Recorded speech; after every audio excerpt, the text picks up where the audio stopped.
এবার একটা ব্যাপার হচ্ছে প্রোডাক্টটা। এখানে দেখো একটা ছোট্ট এক্সাম্পল দিই, তাহলে পুরো বিষয়টা বুঝতে পারবে যে কনফিউশনটা কেন তৈরি হয়েছে।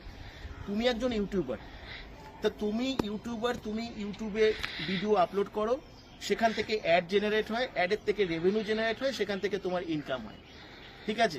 এবং যে অ্যাডগুলো হয় সেটা কোনো না কোনো কোম্পানি, কোনো না কোনো প্রোডাক্ট তারা প্রমোশন করে, তা ঘুরিয়ে ফিরিয়ে দেখা যায় সেই সেলিং থেকেই তোমার একটা রেভিনিউ জেনারেট হচ্ছে। কিন্তু তুমি একজন ইউটিউবার হিসেবে তুমি কি কোনো প্রোডাক্ট সেল করো? তুমি কি কোনো কিছু মার্কেটিং করো? নিশ্চয়ই করো না। ই কমার্স প্রজেকশন একটা অ্যালগরিদম, যে অ্যালগরিদম থেকে যে রেভিনিউটা জেনারেট হয় সেটা একটা প্রোডাক্ট থেকেই হয়।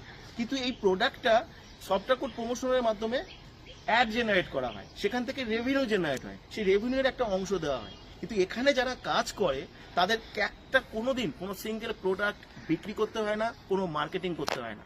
এটা সম্পূর্ণভাবে পুরো কাজটা সফটওয়্যার কোড প্রমোশনের মাধ্যমে হয়। এবার যেহেতু এই কনফিউশনটা তৈরি হয়ে যায় কারো কারো ক্ষেত্রে, এই অ্যালগরিদমের বাইরে গিয়ে সে কিছু ভাবে বা কিছু বোঝে, তাদের জন্য। তো আচ্ছা, এখানে আরো একটা কথা বলে মানে মানে এটা কমেন্ট আসে আর কি, যে স্যার সবই তো বুঝলাম যেখানে সফটওয়্যার কোড প্রমোশন করতে হবে, আমাদের টাকা দিতে লাগবে, কিন্তু কাজটা কি?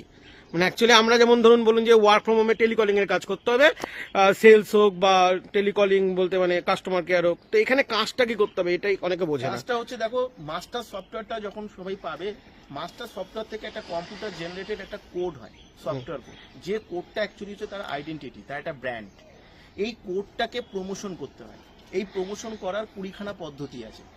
সোশ্যাল মিডিয়ায় প্রমোট করতে হয়, বিভিন্ন জায়গায় প্রমোট করতে হয়। এটা প্রমোশনের মাধ্যমে আমরা কি করি, আমরা ইউটিউব, ফেসবুক, গুগল, ইনস্টাগ্রাম, এই যে সমস্ত সোশ্যাল মিডিয়া আছে তাদের যে ডিফারেন্ট অ্যালগরিদমগুলো রয়েছে, সেই অ্যালগরিদমগুলোকে ট্র্যাকিং করতে হয়। এবার কোডটা কিভাবে প্রমোশন করতে হয় সেটা ফার্স্ট আমরা জুমের ক্লাস থেকেই তাদেরকে দেখাই, এবং যেদিন থেকে সেটাকে ইমপ্লিমেন্ট করবে সেদিন থেকে তার আর্নিং জেনারেট হতে শুরু করে, তার অ্যালগরিদম ট্র্যাক হতে শুরু করে। যখন সে সফটওয়্যারটা পাবে তখন সে ক্লিয়ারলি এটা দেখতে পায়। এবার অনেকে সফটওয়্যার কোড প্রমোশনের কাজটা কিভাবে করবে, কেমন করে করবে, দেখো এটা তো ক্লাস ছাড়া আমি তো দেখাতে পারবো না। এটা তো একটা সম্পূর্ণ টেকনিক্যাল, একটা ক্রিয়েটিভ কাজ, যেটা আমরা যে শেখাই, এটাই শুধু শেখাই যে 20খানা পদ্ধতি, যে 20খানা পদ্ধতিতে তার সফটওয়্যার কোডটা প্রমোশন করতে হয়। তার কন্ট্যাক্ট নাম্বার থাকবে না, তার নাম থাকবে না, শুধুমাত্র সফটওয়্যার কোডটা প্রমোশন করবে। সফটওয়্যার কোডটা প্রমোশন করলে অ্যালগরিদমটা ট্র্যাকিং হবে।